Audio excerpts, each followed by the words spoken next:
Hello, and welcome to another episode of the Good Hearted Podcast. Now, I can't really figure out why I look like a vampire today. I don't know if it's the red lipstick, if it's my lighting, or if it's just because I haven't seen the sunshine in so damn long. So, sorry that I look extremely pale today, but I guess we're just going with it, which is kind of funny. I feel like it goes a little bit with the topic we are talking about today, which is being brave enough to express yourself. And I'm going to talk about how to do that in a lot of different ways and just how to kind of build that confidence up so that you can be brave enough to express yourself in whatever ways feel natural to you. So, when I first think of how I express myself, I mainly just think it's through writing. It used to be through journaling and writing poems, and then it kind of morphed into blogging and then sharing my story on social media. And now it kind of looks like me sharing my story through podcasting and a more like verbal way to express myself. But when it really comes down to it, there are so many different ways we can express ourselves.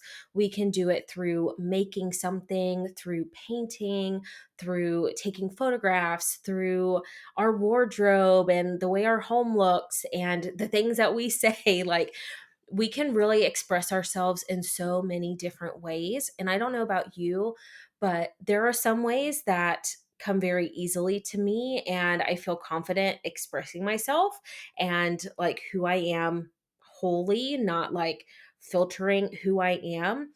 And then there's other ways that really scare me and I'm not even sure how to express myself. And so this year, I've really been wanting to work on my self discovery and kind of rediscovering who I am now as a mom and as a person who is almost 30, and just kind of what I want my life to look like the next couple years, and just figuring out who the hell I am now. And so I've been digging into all of these different ways that I do express myself. And that's why I was just like, I'm going to talk about this today, see if it resonates with you. And so I'm just going to, I feel like I'm kind of rambling. So I'm just going to get into some of the like main categories that I think of when I think of expressing myself, and just how I've overcome some fears and like tried to express myself in a more authentic way, a way that is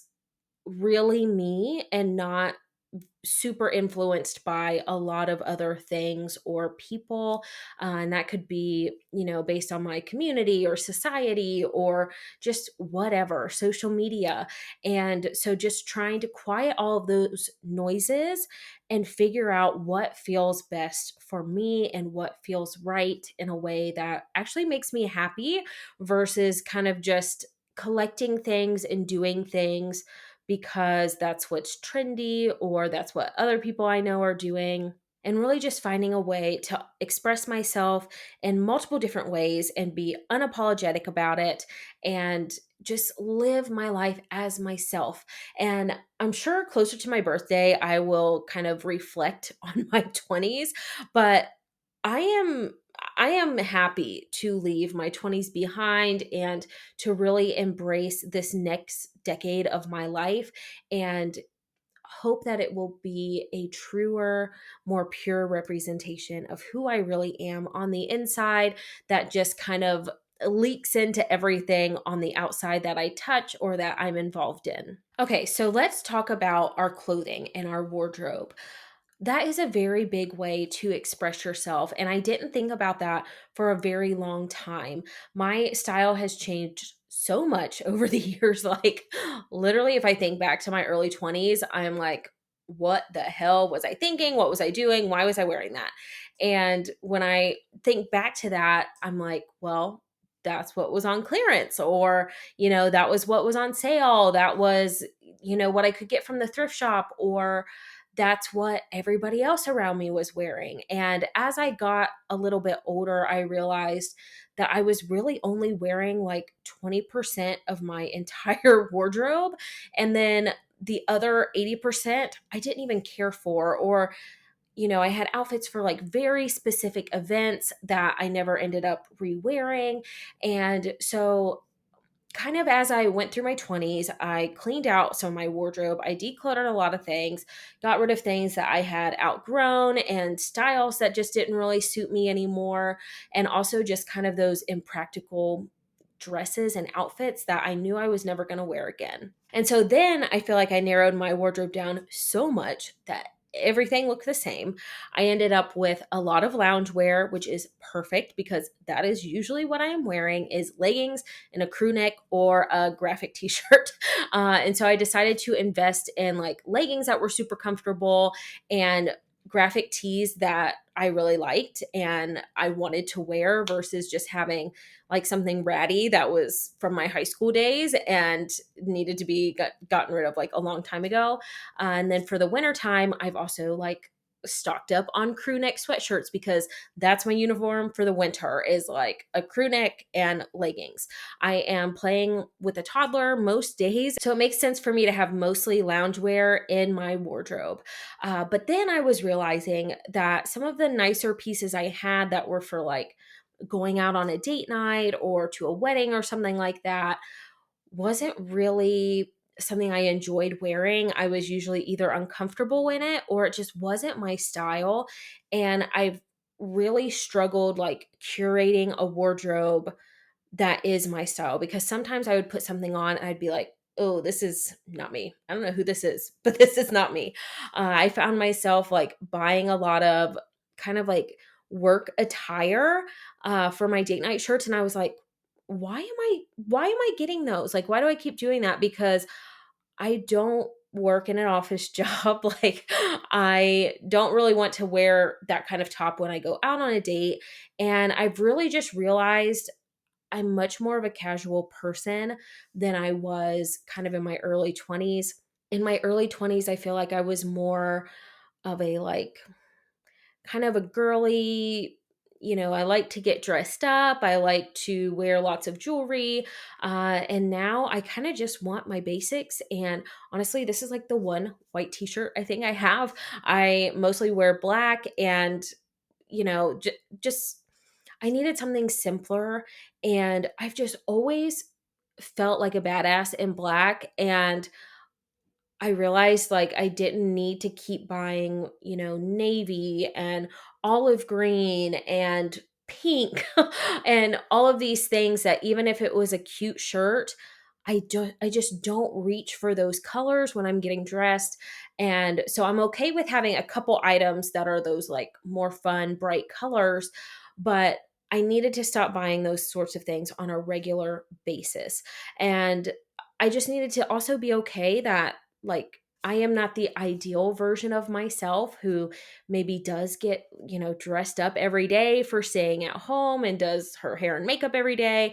Like, no, that does not happen. Today is Wednesday, and this is the first time this week, and it might be the last time this week that I do my hair and makeup because it just feels like a waste sometimes when I'm just chilling at home and like, I'm not going to see anybody. Nobody's going to see me except for my husband and my kid. And so I just feel like it's a waste of time and a waste of makeup. And I usually feel more guilty if I have spent an hour getting ready to just chill at the house all day versus, I don't know, watch an episode of Euphoria or something like that while I like did a little workout or, got something to eat or even just prepared for my day. And so I think it's just really good to take a look at your personal life, what it actually realistically looks like right now, and then be okay with tweaking some of those things when it comes to your wardrobe. And so now I've tried to be really selective when I do buy new things and trying to only add things that will really match my style, my personal style, to my wardrobe and complement the other pieces that I already have. And so, if you don't know how to do something like this, I actually saw a TikTok that I'm going to share in this episode. I don't know if I can share just the audio, but I will try. But this girl really broke it down for me. And I was just like, oh, that totally makes sense. So hold on just a second and I'll play this video. Here's part 2 of why you have a closet full of clothes but nothing to wear. In today's video, we're going to be talking about how to find your style. Because before you buy any more clothes, you need to understand your style. Knowing your style will help you to put outfits together and avoid making impulse purchases. All right, bestie. So there are 8 core style aesthetics, and then there are subcategories of those styles that are associated with your personal look. To better understand this, let's think of style as one big tree with 8 large branches. Each branch has its own style. So you have classic, glam, casual, boho, preppy, edgy, minimalist, and romantic. And on these branches are individual leaves that represent the personal touch you add to your look. For example, your style may be classic, but you love to color block. Or if you're like me, you have a minimalist style that mixes edgy pieces.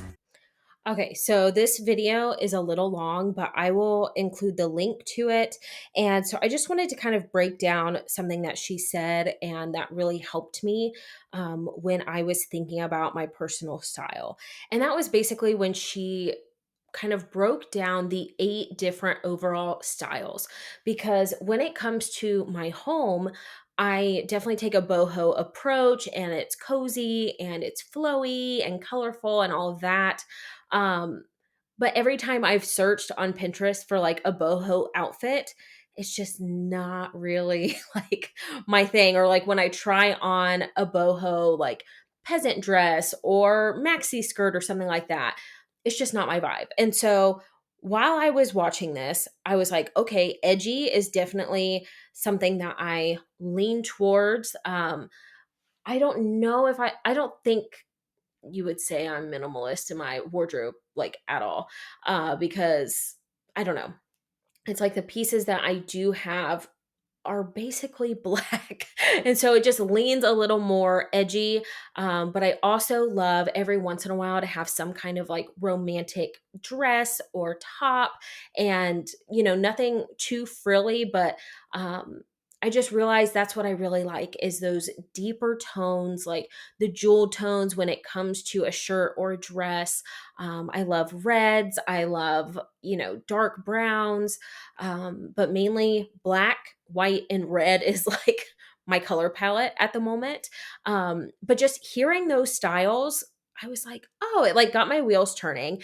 And then I did what she also suggests in this video, which is to make a Pinterest board and search for those kinds of outfits. And that is something that I do almost every year. I make like a Fitspo Pinterest board that basically just helps me, when I am looking for new pieces to add to my wardrobe. I'm like, okay, this is the vibe that I'm kind of going for this year. And so basically, what that looks like is if I am shopping for something and I see a black floral maxi skirt that is on sale, that's like not like big and puffy and flowy, right? But one that I could like wear with a graphic t-shirt. I saw that and I was like, man, that looks like something on my Pinterest board. I go back to my Pinterest board and I had pinned like 3 or 4 things that was like a graphic tee with one of these maxi skirts. And I was like, all right, I will add it to my cart. And like, I liked that it had a slit in it. And so I have just really tried to be more intentional with what I am buying and what I'm shopping for, and making sure that it's really going to complement the rest of my wardrobe versus just like buying something because it's on sale. I'm just really trying to get out of that mindset and then not be afraid to return something if I decide it no longer does kind of fit the style that I'm going for. So we could talk about like expressing yourself with your wardrobe forever. Maybe eventually I'll even do a whole episode on it when I have a better grasp on it. But definitely check out that girl's TikTok. It's Styling with Kenzie. Kenzie. She definitely has other videos and stuff like that, but even just that one video, I will link below so that you can have access to it because it was just like a fun little thing for me to do and to like have validation that like, oh, when I'm looking at these pictures, I feel like my wardrobe falls into this category, and to know that it's okay to mix and match. But again, for me, I feel more myself when I'm wearing things that I am comfortable in and that I feel are more my style. And so when I'm bringing those things into my closet, then hopefully anything I reach for will be something that I'm comfortable in and in my style that I normally gravitate to. And so I also think you can definitely express yourself through your home and the areas of your home that you have, the types of decorations, the types of technology. Like literally, the options are endless, but just making your home a space that is you, that is your safe haven, and that is somewhere that you feel super comfortable and welcome in, and don't really care about anybody else. Like, just try not to worry about what other people will think. I know for me, there's been certain things in my house that I'm like, oh, I hope somebody doesn't comment that like I've done this kind of weird thing with my house because it's what works for me and it's what works for my family. And so just don't feel like you have to have a Pinterest bedroom and bathroom and pantry and kitchen that looks perfect all the time and is like super organized and beautiful and has the most expensive accessories. I think social media and Pinterest has made it seem like that is the standard. But I know for me, that is not the case. Like, and I try not to make it seem like it is. I definitely have tons of areas that are not organized, that are not decluttered. But as long as I feel comfortable and welcome in my own home, that is what's important to me. And also having systems that work for me, even if they don't look like, something that the home edit did or something like that. Um, just don't be afraid to compromise on things. If you feel pressured by social media or Pinterest or, your friend's house to do something a certain way because that's what's like more widely accepted, just do whatever the hell you want in your house. I have a hammock hanging in my living room and it's amazing. And we have now a trampoline in our house for my daughter and a slide. Like, it's kind of crazy. I never thought my house would look the way it does right now, but I have to say I love it. I it is just such a fun space for us to enjoy now, and I am so thankful for that I just don't give a shit anymore about what people think about my space. I am the one who is here all the time along with my family members that are, living in this house, but it just doesn't matter what everybody else thinks and what everybody else does in their house. And, you know, just just be confident in yourself when you go to decorate or, paint your wall a crazy color or try peel and stick wallpaper or something like that. Just embrace it and do whatever you want, and if it doesn't turn out well, take it down and do something else. And then also just don't be judgmental when you go to other people's homes. I feel like that's kind of the flip side to this, that if you're doing whatever the hell you're doing in your home, they should be able to do what they want to do in their home. So you don't have to make, comments when you go over or be judgmental about how they don't have their kitchen or bathroom organized. Just be there for that person, enjoy their company. And if you're not crazy about their house, you don't feel super comfortable there, you don't necessarily have to go back, but I feel like it's a give and take with this sort of thing. Like, if you are going to be brave enough to express yourself in all different areas, just try to be a little more accepting of everyone else who is doing the same, because that's just all we're doing, right? Living our own lives and trying to get along with each other and have a good time. Make the most of this life. So you can also express yourself by making things. If you're somebody who's a little more creative, you can make a video or, do a photo shoot or do thrift flips or make something by hand. Like, there are so many different ways for you to express yourself, and then you can fill your home with your creations, or maybe you're making your own clothes, or you can even like give those things away to other people who can like really just feel like they have a piece of you now because you've passed on something that you've made with your own blood, sweat, and tears and love. And I feel like that is the coolest kind of gift that you can get from someone. And so don't be afraid to put yourself out there with those things. Even if you're not trying to make money from it, you can post it on social media. You can take it to a local, little festival or something. Like, you can do so many different things by just kind of documenting your life and your story. And I haven't really been doing that lately, and so maybe I am not in the place to tell you about it, but I have done it for years and years past. But just with being a mom, I was getting pretty exhausted from sharing things from my personal life.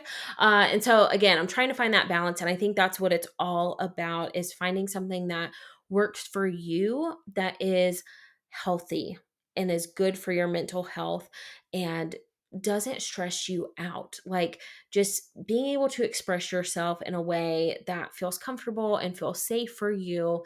And, if you choose to share that with other people, great. If not, great. Like, you can do whatever you want to do. So, when it comes to social media and expressing yourself, I have put up a lot of boundaries and a lot of like personal rules that I had for what I did and did not share on social media.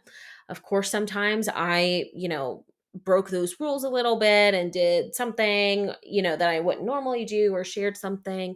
But for the most part, I think some people share way too much on social media. And then there's other people who don't share anything. Being on either side of the spectrum or anywhere in between is totally fine. My opinion does not matter. uh, but I think you should do whatever you're comfortable with. And it can be draining, it can be terrifying to put yourself out there and be set up for backlash or pushback, or, just people's unsolicited comments. And so I feel like just after kind of a rough season and feeling a lot of that negativity on social media, I just need to like peace out for a couple months. And I may or may not start posting here and there. And that like doesn't even matter. But um, I really need to reevaluate some of those boundaries. And also just consider my mental health more and make it a priority when it comes to sharing on social media, because it's just not the end all be all that I, used to think it was. And so, even though I've done it less lately, I still will always advocate for sharing your story. And I've actually talked about this a lot in past episodes, so feel free to go back and listen to those. But basically, I just believe that everybody's story is worth being told, it's worth being heard. You never know who you can connect with or help, or how you can heal by sharing your stories. And I think it is amazing. And I love that we can have that kind of connection with people. And so I think it's so important to do that. But I also think you need to protect yourself when you do share on social media. You need to have some stories that you don't tell the whole thing, or you don't share at all. I have recorded podcast episodes that I trashed because I wasn't in the mental space to share that particular story, and that's totally okay. And you might end up sharing something that you regret later. And I just have always enjoyed storytelling and telling my own story. And I know a lot of people use social media very casually, and I think that's great too.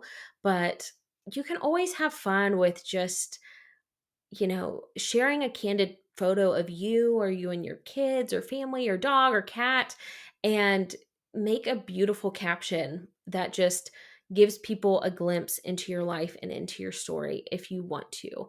And I think it can be a really beautiful thing. So I'm not really sure how this episode ended up being so long, probably because I rambled for a lot of it, but I would love to maybe dig into some of these topics like more individually, because I just didn't want to spend too much time on one specific thing. But I do hope that this just inspires you to be brave enough to express yourself, even when it feels uncomfortable or weird, or, like you're not really sure if you want to do it or not, because I bet like those are the times that you'll be really happy that you did. Because at least for me, when I am uncomfortable, that usually means something good is happening. Something good is stirring up inside me, or I'm excited about something that I normally wouldn't be, something like that. So just listen to those little cues from your mind and maybe your gut and your heart, and follow its lead. I think it is so much fun to just release some of that pressure of being acceptable to the whole society, and instead, you can just be in charge of feeling good yourself, which I think is way less pressure and less responsibility. And I think you'll be proud that you did that in the long run. So thank you so much for watching today's video. If you enjoyed it, please be sure to like and subscribe, and I will talk to you in my next one.